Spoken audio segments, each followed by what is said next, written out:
On September 17, 1972, more than 51,000 people jammed into Mile High Stadium to watch the Denver Broncos begin a new season against the Houston Oilers.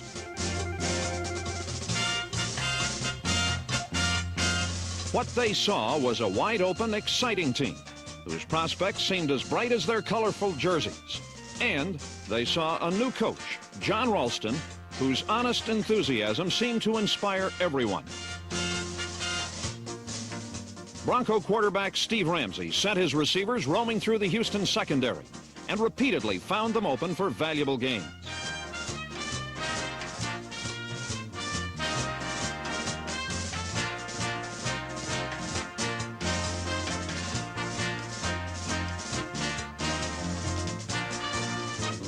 A pass to tight end Billy Masters gave the Broncos the first of the many points they would score on this opening day.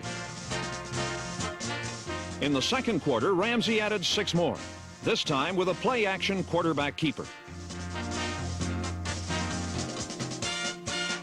The Bronco defense protected the early lead with a blitzing pass rush that reached Dan Pastorini 5 times.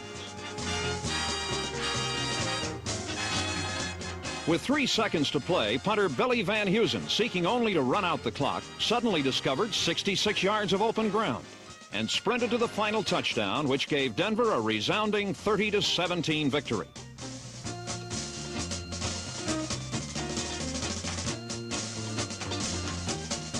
But in spite of this convincing beginning, in spite of their new coach and new spirit, Denver was still plagued with many old problems.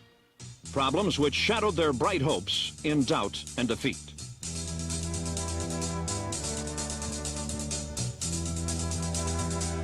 Against the San Diego Chargers, several Denver passes fell into the wrong hands, and a concerned John Ralston watched his team lose by 23 points. The following week in Denver, the band played the theme from Mission Impossible, then watched the Bronco offense self-destruct against the Kansas City Chiefs.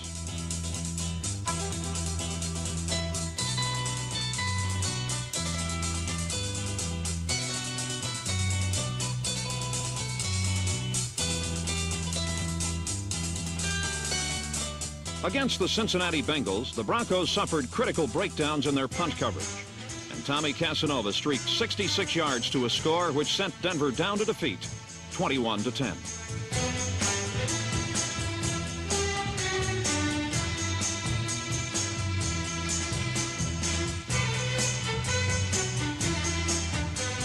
Against the Minnesota Vikings, a last-second game-winning pass proved that the Broncos still lack the experience and poise necessary to win the close ones.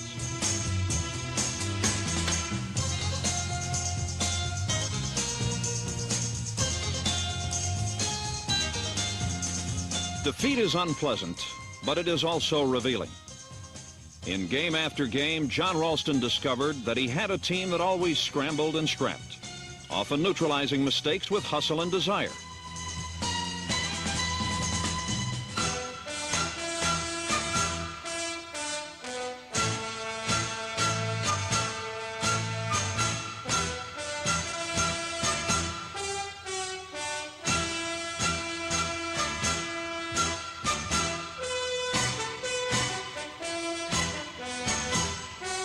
When a play failed, as many did in the first half of the season, Ralston never criticized his players.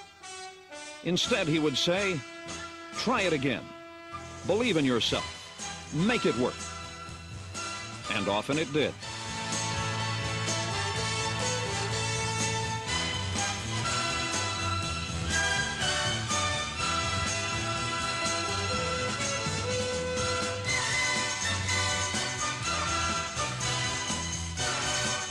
Perhaps the D had a new meaning: determination.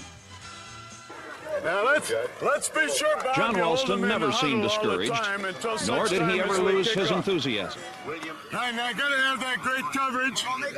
All right, we're gonna knock one clean out of here. All right. Now come on, man. Let's get a hand in there. Let's go down there and knock somebody's jack off. What do you say? Come on.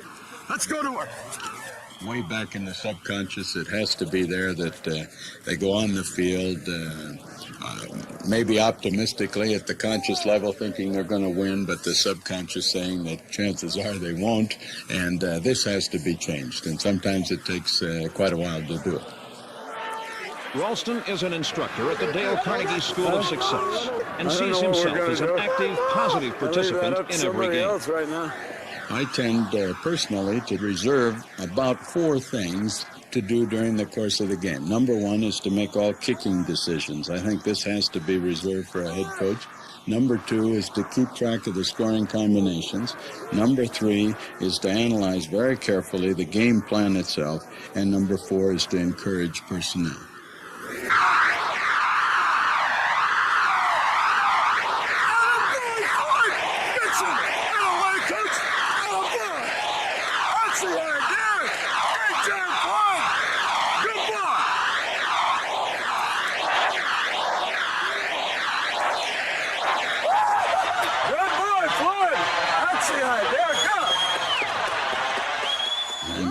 Accredited Dale Carnegie instructor, and I'm kind of a nut on that. Certainly enthusiasm, the magic of enthusiasm is so important in coaching because you can get that little extra edge. Now, I just happen to believe in this. I vividly imagine things, I ardently desire them, I sincerely believe, and I enthusiastically act upon all phases of coaching. Okay, field goal. Jimmy, let's try one. Jimmy, I think we're in range right now, aren't we? Now, the important thing, Jim, is to really, you got to tell them to cover because you could come up short. If you do, they got to cover. So just tell them now, be sure you guys cover. So hit it up high, on the ball and power it, use your power kick.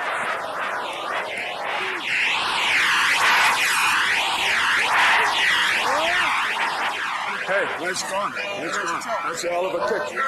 We need one more of those now, and we'll win it. With one more. Ready? Well, you muscled it through. You need more, all right? Hey, listen. Tell them to really cover like a bunch of mad dogs. No!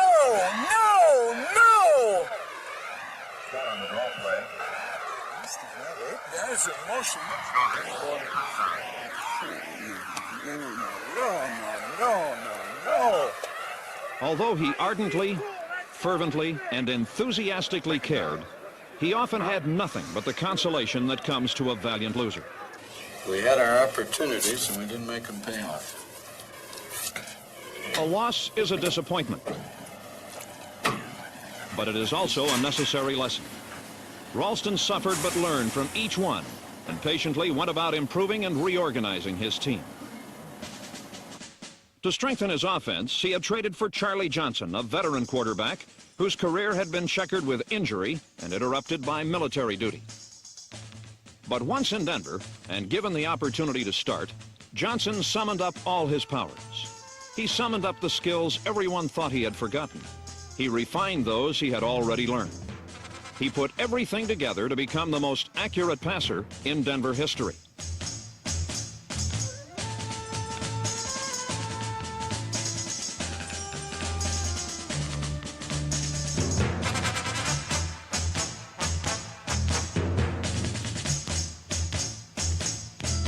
To complement Johnson, Ralston purchased Rod Sherman, number 84, a wide receiver from the Oakland Raiders. Sherman is not particularly fast nor elusive, but he managed to sneak into the open enough times to become Denver's leading receiver.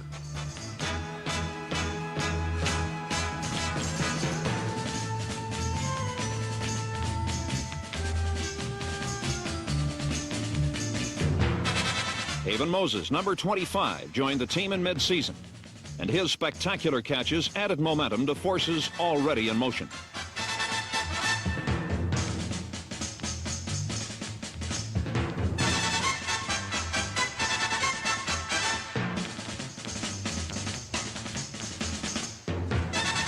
Under Johnson's leadership, the passing game matured into a consistent striking force and went on to roll up more than 2,600 yards through the air. In all of pro football, only the 49ers and the Jets gained more.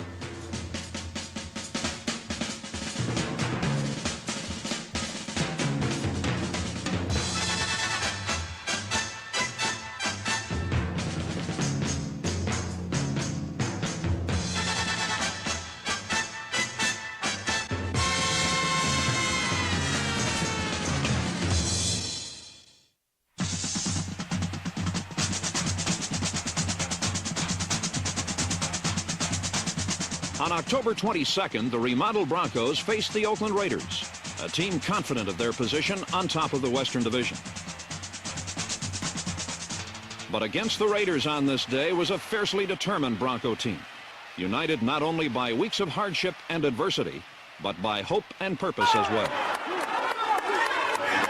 Let's go, Floyd! We need 7! Go by you! Attack him now, go get him! Oh, come on, Charlie!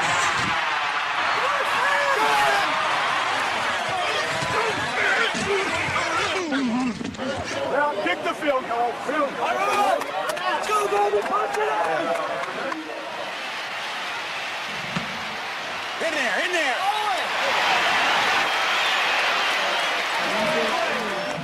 Man, I was lucky to get that. I hit so much damn dirt. Stay on top now, baby! Tell those guys to stay off for him now! Two big guys, Steve. Let's go, baby! Take it right! Get the ball, Smitty! Get the ball, Smitty! Let's go, Lyle! Let's go, Pete! Just be relentless in your rush. Be relentless. Outside, outside, Lloyd! Outside, Lloyd!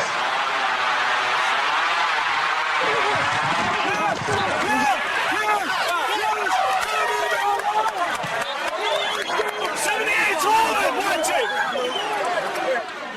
What's 78? 73! Look at it, look at it, look at it. He's got his shirt. Son of a gun! Grabbed a hold of him. Come on, Tony! You saw it! Hey, sir, would you please watch 73?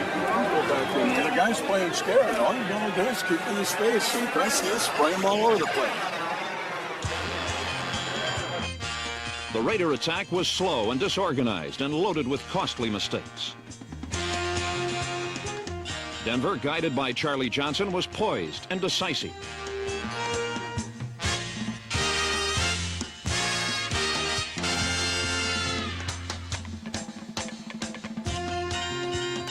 His accurate passes riddled Oakland's league-leading pass defense, and his play selection showed clearly how well the Broncos were prepared for this particular game.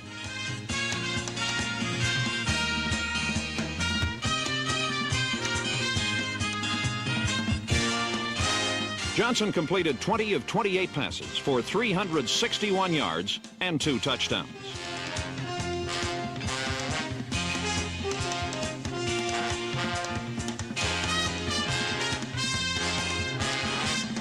The Broncos smashed the Raiders 30-23. It was their first victory over Oakland in 10 years and convincing proof of the potency of the revitalized Denver offense. In spite of the resurgent passing attack, the focus of the Bronco offense still centered on the legs of Floyd Little, number 44.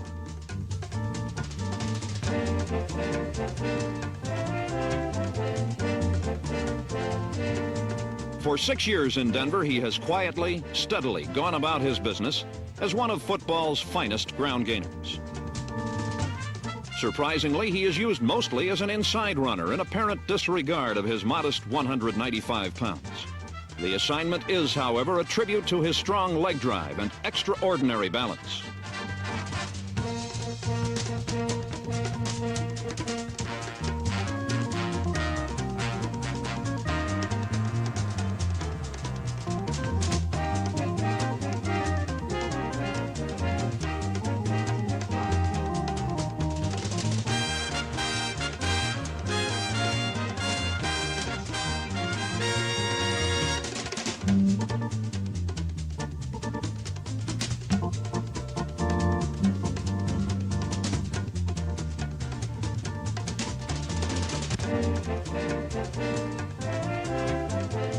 A frustrated defender once said, "Tackling Floyd Little is like wrestling with a bag of flour open at the top.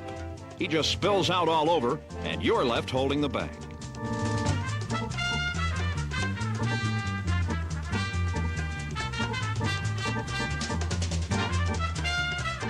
The bowed legs, the flowing moves, the easy rhythm all add up to the fact that a little goes a long way.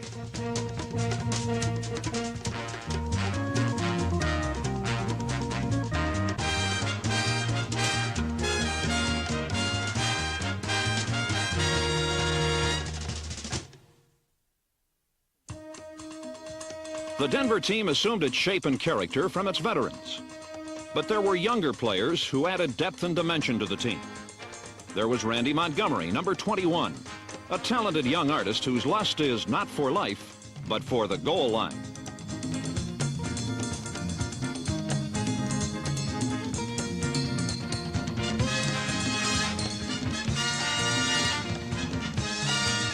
Riley Odoms, number 88, caught 21 passes and clearly demonstrated why he was the Broncos' #1 draft choice in 1972.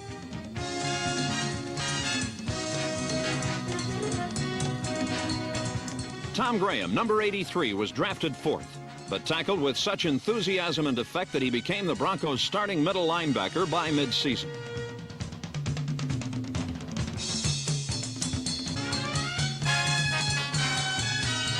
In front of Graham was a big and battle-tested defensive line.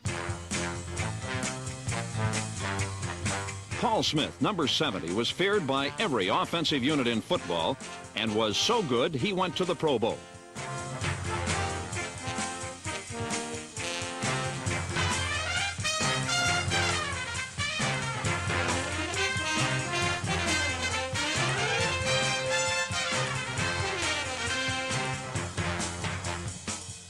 Lyle Alzado, number 77, is an avalanche of a man who can bench press 500 pounds. And when he hits you, says one running back, he crosses your eyes.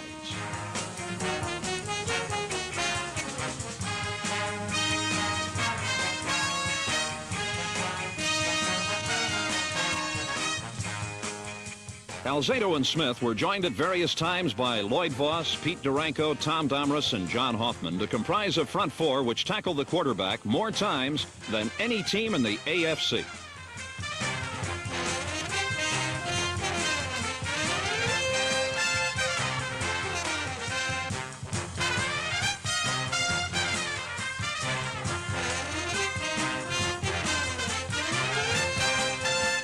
The defensive line epitomized the raw strength and fighting spirit that became the Broncos' trademark during the last games of the season of '72.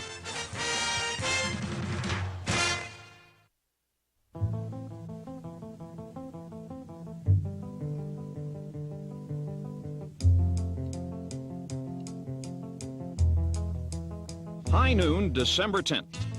9 degrees at kickoff. The second to last game of 1972.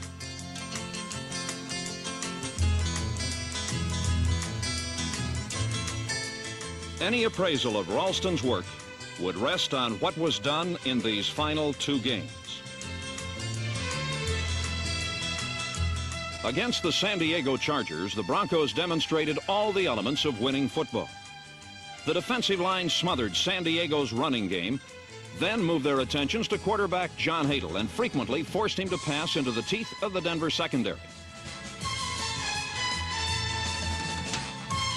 On offense, the Broncos showed the Chargers everything but mercy as they freewheeled through San Diego for 38 points.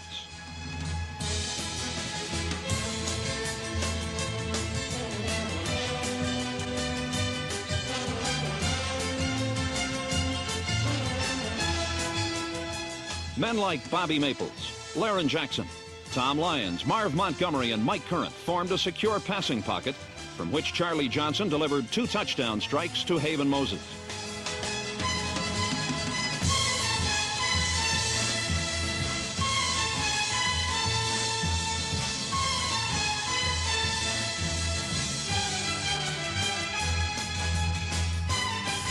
The blocking for the running game was just as impressive. Time after time, the offensive line opened gaping holes, and Fran Lynch, number 22, and Joe Dawkins, number 33, made good use of the extra running room.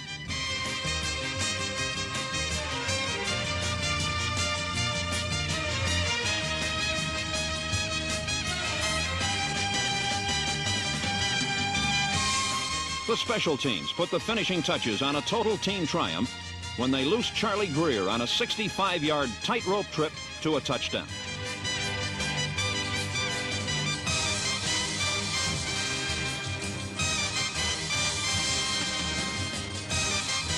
The following Sunday, the Broncos ended the season of '72.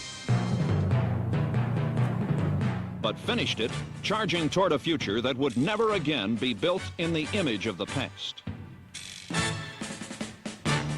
The Broncos clobbered the New England Patriots 45-21, ending the season with a 5-9 record. It was a complete rout.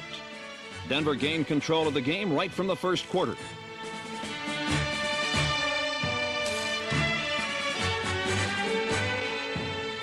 Their relentless running attack established a momentum that would grow minute by minute as the game progressed.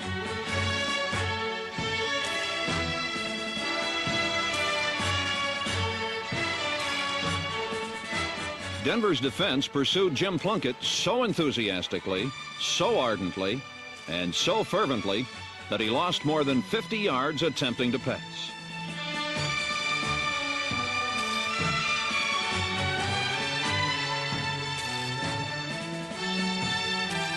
For the second week in a row, the special teams contributed a big play. Bill Thompson raced through the Patriots on a punt return for 58 yards.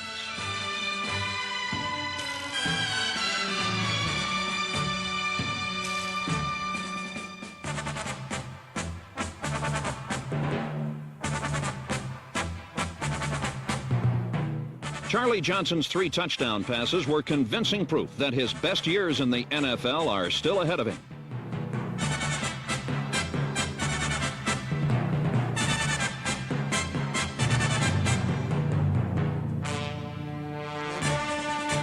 Haven Moses gathered in the last touchdown, and the Broncos were winners again.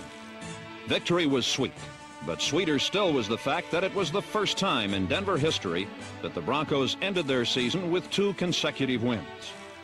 Victories won not only for the present, but for the long and better days that are to come. Victories to be earned by true professionals, men who have survived a testing of the spirit and who now are ready to tread firmly on pro football's next decade.